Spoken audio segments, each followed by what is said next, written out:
nggak masuk? Yang kayak gini ya? Kenapa dia? Sakit. Oke, buat semuanya, silakan siapkan alat tulis dikeluarkan sama handphone. Alat tulis sudah siap? Iya. Dan hari ini, lalu diperhatikan hari ini kita akan lanjutkan. Tolong ada yang kemarin terkait peredaran darah. Mas akan mereview kembali dengan kalian terkait materi yang telah kita lalui kemarin. Dan bacaan ini dibaca untuk tujuan dari peredaran darah untuk apa?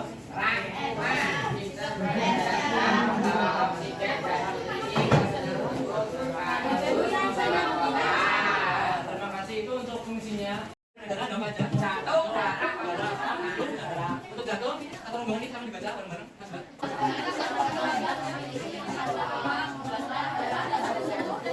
Oke, lanjut darah. Mas Evan ke belakang sama dibaca bareng-bareng. Darah. Darah memiliki 4 komponen utama, sel darah, sel darah putih, dan trombosит. Baik, terima kasih. Itu 3 bahasan kita minggu lalu. Untuk minggu ini kita akan membahas mengenai tekanan darah, selanjutnya adalah pembukaan darah, sekaligus nanti ada beberapa macam gangguan pada sistem peredaran darah manusia. Sebelum kita masuk ke materi, silakan dibaca bareng-bareng. Baiknya manusia adalah yang bermanfaat bagi orang lain. Jadi yang paling terbaik itu bukan yang paling ganteng, Mas Rafa. Siap. Bukan yang paling cantik seperti Mbak Fani. Bukan orang kaya, bukan orang berkuasa, tapi orang yang bermanfaat bagi orang lain. Pintar kalau untuk diri sendiri juga tidak kurang berguna. Gitu. Oke, dalam sistem peredaran darah, apa sih yang bisa kita berikan untuk orang lain atau kita memberi manfaat untuk orang lain? Apa biasanya? Transfusi, donor darah gitu ya. Betul, donor darah untuk orang yang membutuhkan. Tapi kita harus berumur 17 tahun dulu. Selanjutnya adalah berat badan harus di atas 55 kg. Terus sehat.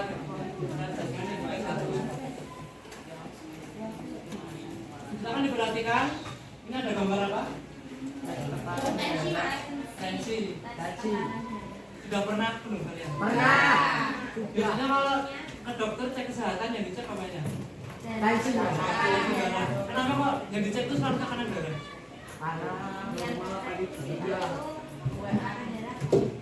Ngecek tekanan darah atau enggak yang lain? Di sini? Kenapa kok pas cek kesehatan di puskesmas di Pak Dokter yang dicek tekanan darah? Tidak tahu. Dia tahu tekanan darah kita normal, tinggi atau tidak? Tekanan darah ini adalah bagian penting dari cek kesehatan karena tekanan darah ini mengandung informasi terkait jantung dan juga sistem peredaran darah manusia. Nah, pada tekanan darah ini ada 2 angka yang kita tahu, yaitu adalah tekanan darah sistolik dan juga diastol. Nah, pada tekanan darah manusia normal itu tekanan darah sistolnya adalah 120 sampai 129 mmHg. Dan untuk tekanan darah bawahnya diastol itu 80 hingga 84 mmHg. Oke, untuk pembelajaran hari ini ada 2 tujuan. Mbak, siapa ya? Mbak, dibacakan.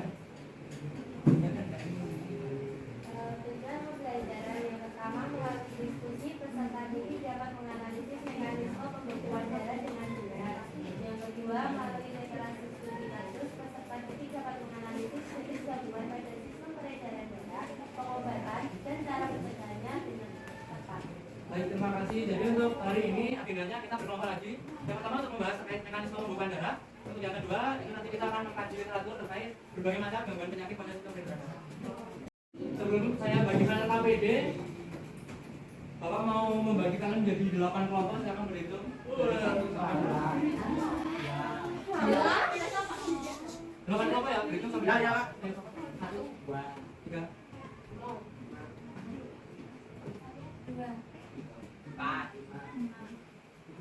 5, 6, 8. 2, 3,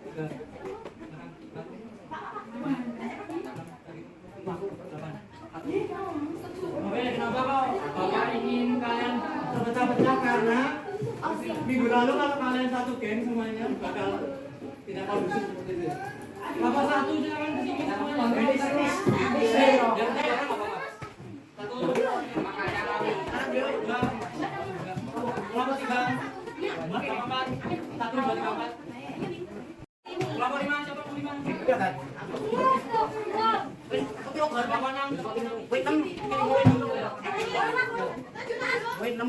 Udah siap semua? Balik lagi. Halo, diperhatikan lagi ya. Silakan tak kelompok mengamati KPD-nya. KPD-nya dibuka, Pak. Mas kok kamu anu terus ini?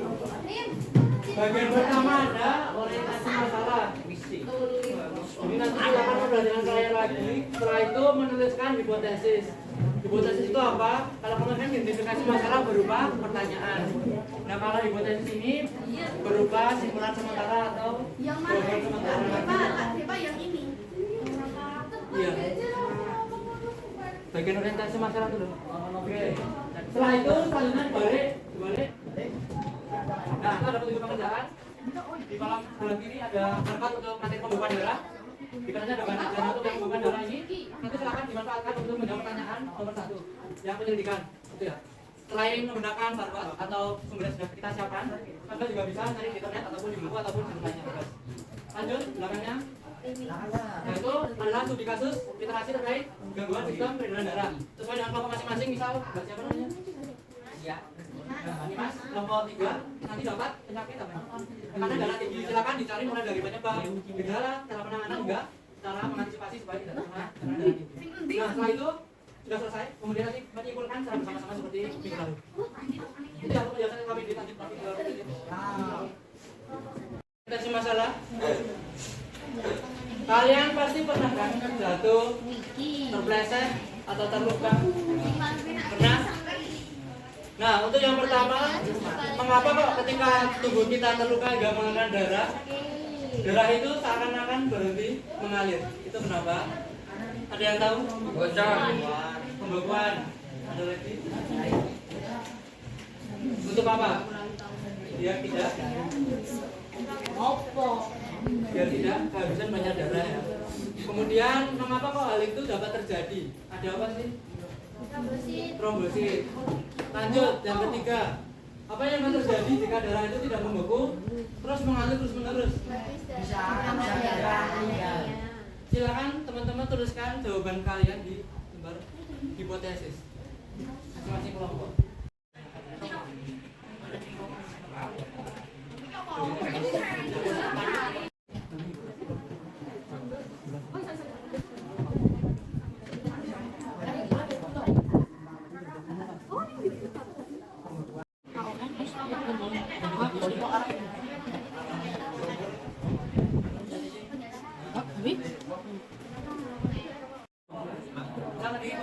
Ya, nomor 1 kan mungkin anggota kelompoknya siapa aja.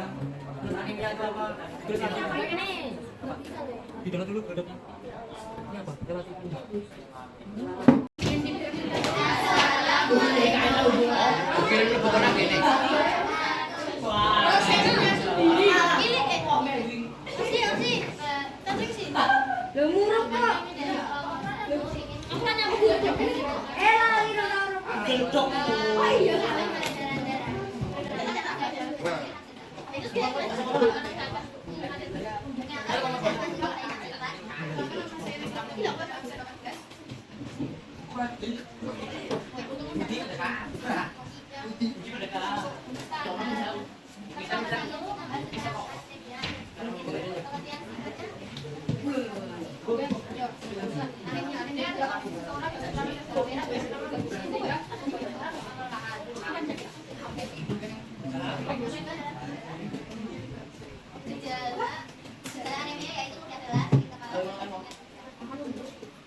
Perhatikan dulu, pembekuan darah ini namanya adalah koagulasi, merupakan suatu proses kimiawi, yaitu protein plasmanya akan berinteraksi untuk mengubah molekul protein Yang larut yaitu fibrinogen yang akan diubah menjadi fibrin atau benang-benang fibrin. Proses pembekuan ini bertujuan untuk mengatasi vascular injury atau cedera pada pembuluh darah sehingga tidak terjadi pendarahan berlebih. Tetapi proses ini harus dilokalisir hanya pada daerah luka saja. Karena akan membahayakan pembuluh darah jika semua darah itu membeku. Oke, untuk mekanisme proses pembekuan darah, halo, perhatikan. Ketika tubuh kita terluka kemudian mengeluarkan darah, nantinya trombosit akan pecah, kemudian akan mengaktifkan enzim yang dinamakan enzim trombokinase. Nah, enzim trombokinase ini nanti akan mengubah protrombin menjadi trombin dengan bantuan vitamin K dan juga kalsium. Setelah trombin terbentuk, nanti dia akan mengubah fibrinogen menjadi benang-benang fibrin yang akan menutup luka. Nah, buat bagian akhir yang di AKPD silakan foto. Nanti yang belum selesai bisa membantu menjelaskan dengan bahasa Indonesia. Lanjut untuk berbagai jenis penyakit yang pertama ada serangan jantung. Yang dapat serangan jantung tadi siapa? Baca Mas Evan. Mas Evan. Ayo, lanjut dibaca dulu. Ada sklerosis dan ada sklerosis adalah satu kondisi mematikan di pembuluh darah. Artinya dikarenakan akibat utama dari pembuluh darah di pembuluh darah. Sklerosis dapat juga terjadi di arteri koroner yang merupakan gangguan darah pengantar darah koroner jantung. Di sini menyebabkan serangan jantung yang mengakibatkan kematian. Terima kasih teman-teman ya. Ya.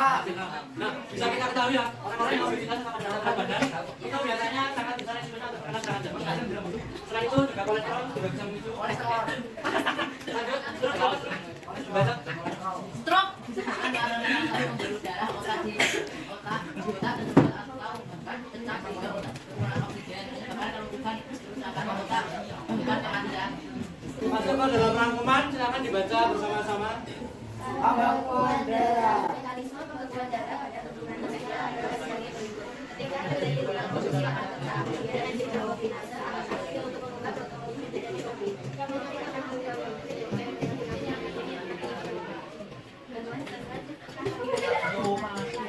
Bagian jenis yang obat pada semua pengendalian darah adalah sebagai berikut: anemia, leukemia, thalassemia, darah rendah, stroke, serta penyakit jantung dan COVID. Nah, betul. Silakan buat didokumentasikan kemudian dituliskan di bagian kesimpulan KPD. Berapa? Satu orang satu.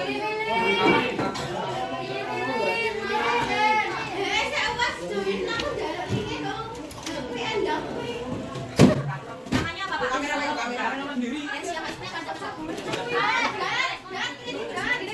ngajak aku?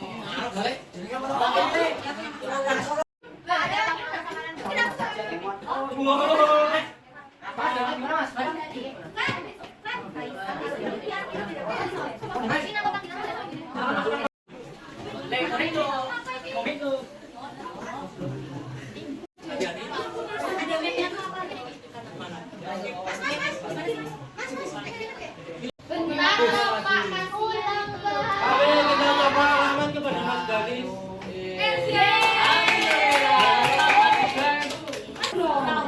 Oke, sesi terakhir refleksi ya teman-teman. Ada materi yang belum dipahami terkait pembekuan darah. Susah nggak? Gampang kan? Oke, untuk minggu depan perhatikan. Silakan Mas Mbak pelajari terkait latihan soal pada UKS. Minggu depan kita akan membahas itu. Kemudian selanjutnya akan ada ujian.